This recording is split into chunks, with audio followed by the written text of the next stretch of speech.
তো সেদিন ছিল একটি দিদিভাইয়ের স্বাদ। আর মেনুতে কী কী ছিল চলো স্টার্ট করি। প্রথমেই একটা শাক ভাজা মতো কি দিয়েছিল, আর তারপরে দিয়েছিল ঝুরি আলু ভাজা আর ডাল, ওয়াও লেগেছিলো খেতে। আর তারপরে দিয়ে দিয়েছিল মাছের মাথা দিয়ে বাঁধাকপির শাক, সেটাও খুব খুব টেস্টি হয়েছিল, দারুণ হয়েছিল খেতে। আর তারপরেই দিল পটল চিংড়ি, এটাও খুব টেস্ট হয়েছিল, খুব ভালো হয়েছিল খেতে। আর তারপরে দিল ভেটকি মাছের পাতুরি। তো সেটাকে খুলতে খুলতেই প্রায় ঘন্টা শেষ হয়ে যাচ্ছে, আমার পাতা খোলা হচ্ছে না। তো ফাইনালি পাতাটা খুললাম, আর ভেটকি মাছের পাতুরিটাও ওয়াও ছিল। ওটা খেয়েছি গরম গরম ভাত সাথে ভেটকি মাছের পাতুরি, উফ। তারপরে নিয়েছিলাম মাছ, কাতলা মাছ ছিল। তো এত কিছু খাওয়ার পর একটা ছোটো থেকেই নিলাম পেটি, আর সেটাও খুব সুন্দর খেতে হয়েছিল।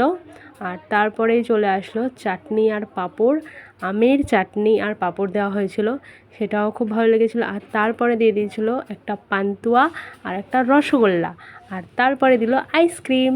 তো কেমন লাগলো ভিডিওটা সবাই কমেন্টে বলো। টাটা।